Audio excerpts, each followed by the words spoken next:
시청자 여러분 안녕하십니까? VOA 모닝뉴스 시작합니다. 우크라이나 전쟁 2주년을 맞아 주요 7개국 G7 정상들이 한 목소리로 북한과 러시아의 탄도미사일 거래를 규탄했습니다. 러시아의 침략 행위를 지원하면 추가 조치를 취할 것이라고 경고했습니다. 조상진 기자가 보도합니다. 미국과 캐나다, 프랑스, 독일, 일본, 영국 등 주요 7개국 G7과 유럽연합 EU, 우크라이나는 24일 러시아의 우크라이나 침공으로 촉발된 두 나라의 전쟁 2주년을 맞아 화상회의를 개최했습니다. G7 정상들은 회의 뒤 채택한 공동성명을 통해 우리는 유엔 안보리 결의를 직접적으로 위반하는 북한의 탄도미사일 수출과 러시아의 조달을 강력히 규탄하며 이런 활동을 즉각 중단할 것을 촉구한다고 밝혔습니다. 이어 우리는 이란의 러시아 군대와 우크라이나에서의 전쟁 지원을 중단할 것을 촉구하며 중국 기업에서 군사 생산용 무기와 장비의 이중용도 자재 및 부품을 러시아로 이전하는 것에 대해 우려를 표한다고 밝혔습니다. 그러면서 우리는 러시아의 전쟁을 실질적으로 지원하는 이 같은 3국 행위자들에 대해 적절한 경우 제3국 기관의 추가 조치 부과 등 계속 조치를 취할 것이라고 강조했습니다. 또 금융기관들에게 러시아의 전쟁 무기에 대한 지원 중단을 촉구하며 이러한 행위를 억제하기 위해 우리의 법률 시스템에 따라 적절한 조치를 취할 것이라고 경고했습니다. 그러면서 러시아의 방위산업 기반을 위한 물품이나 장비 획득을 촉진하는 금융기관과 기타 단체는 우크라이나의 영토 보전과 주권, 독립을 훼손하는 행동을 지원하는 것이라고 비판했습니다. 이날 화상회의에 참여한 볼로디미르 젤렌스키 우크라이나 대통령은 모두 발언을 통해 러시아와 러시아를 돕는 국가들을 상대로 한 민주 진영의 단결을 다시 한번 강조했습니다. Our leadership is sufficient to restore security. When the world's leading democracies are truly determined, this determination overcomes all challenges. And we have already achieved much, and the world feels that Putin can lose this war.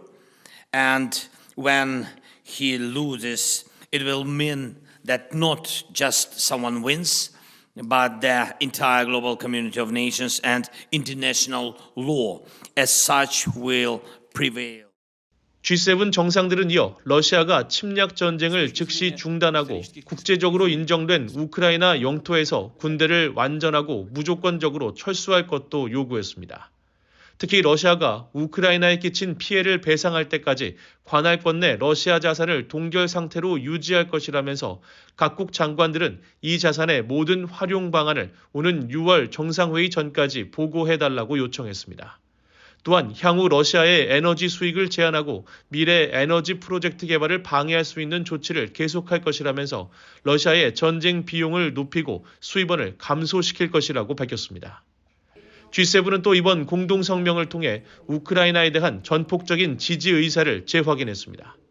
정상들은 이 무자비한 전쟁이 3년 차로 접어들었지만 우크라이나 정부와 국민들은 시간이 얼마나 걸리든 G7의 지원을 기대할 수 있을 것이라면서 우크라이나에 대한 변함없는 지지를 재확인한다고 강조했습니다. VOA 뉴스 조상진입니다. 한국을 방문한 카를로스 델토로 미국 해군성 장관과 한국의 신원식 국방부 장관이 만나 한반도와 영내 안보 정세를 비롯해 대북 공조 방안과 방위산업 협력 방안 등에 대해 논의했다고 한국 국방부가 밝혔습니다. 한국 국방부는 26일 보도자료를 통해 이날 신 장관은 북한의 도발을 억제 대응하기 위해서는 강력한 한미 연합 방위태세를 바탕으로 힘에 의한 평화 구현을 강조했으며 지난해 40여 년 만에 핵추진 탄도유도탄 잠수함, SSBN 방한 등 확장 억제 실행력과 전략자산의 정례적 가시성 제고를 위한 미국 해군의 적극적인 지원에 사의를 표했다고 밝혔습니다. 또 델토로 장관은 미한 동맹은 한반도 및 영내 안보의 핵심 축이라고 말하면서 한국의 역량과 기여를 평가하고 특히 글로벌 공급망에서 대한민국의 중요성을 강조하면서 앞으로 미한 동맹이 과학기술 동맹으로 발전해 나갈 것이라는 기대감을 표했다고 설명했습니다. 이어 신 장관과 델토로 장관은 강한 해군력 건설은 국가의 조선업 역량이 뒷받침돼야 가능하다는 데 의견을 같이 하면서 공급망 안정화 및 연합, 합동작전 능력 제고를 통해 미한 연합해군력 강화를 위한 방위산업 분야 협력의 중요성을 강조했다고 밝혔습니다. 북한 매체들이 최근 한국과 수교한 쿠바와 관련한 소식을 싣지 않는 것은 쿠바가 자신들이 제일 적대국으로 규정한 한국과 손을 잡은 데 대해 충격을 받고 불만의 표시로 쿠바 지우기에 나섰다고 전문가들이 분석했습니다.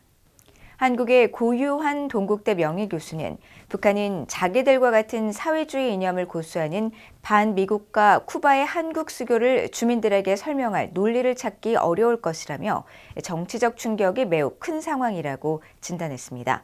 한국통일연구원의 조한범 선임연구위원은 북한의 김정은 국무위원장이 반미연대, 비동맹 운동을 추진하는 데 핵심 국가인 쿠바가 한국과 수교를 맺은 것은 김 위원장의 지도력에 타격을 주고 북한 엘리트층 동요의 요인이 될 수 있다고 분석했습니다.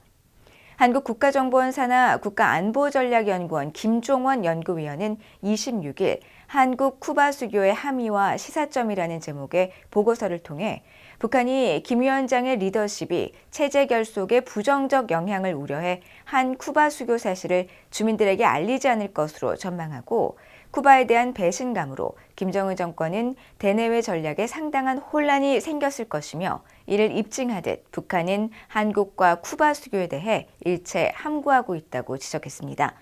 한편 북한 노동당 기관지 노동신문은 미겔 디아스카넬 쿠바 대통령 동정 등 쿠바 관련 소식을 꾸준히 다루다가 쿠바가 한국과 수교를 맺은 다음 날인 지난 15일을 마지막으로 열흘 넘게 쿠바 소식을 다루지 않고 있습니다.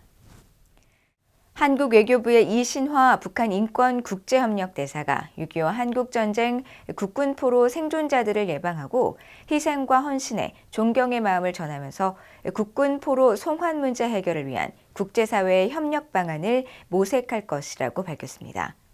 한국 외교부는 26일 이 대사가 이날 국방부 관계관과 함께 귀환 국군포로인 이대봉, 강희열 씨의 자택을 방문해 참전 경험과 북한에서의 포로 생활 등을 경청하고 자유민주주의와 대한민국을 수호한 국군 포로들을 더욱 세심히 예우하는 방안과 북한 내 국군 포로의 진상 규명 및 송환 문제 해결을 위한 국제협력 방안을 모색할 것이라고 말했다고 밝혔습니다. 이대봉, 강희열 국군포로는 한국전쟁 중이던 지난 1953년과 51년 각각 중공군과 인민군의 포로로 붙잡힌 뒤 북한 아오즈 탄광과 협동 농장 등에서 열악한 생활을 하다가 지난 2006년과 2009년에 귀환했습니다.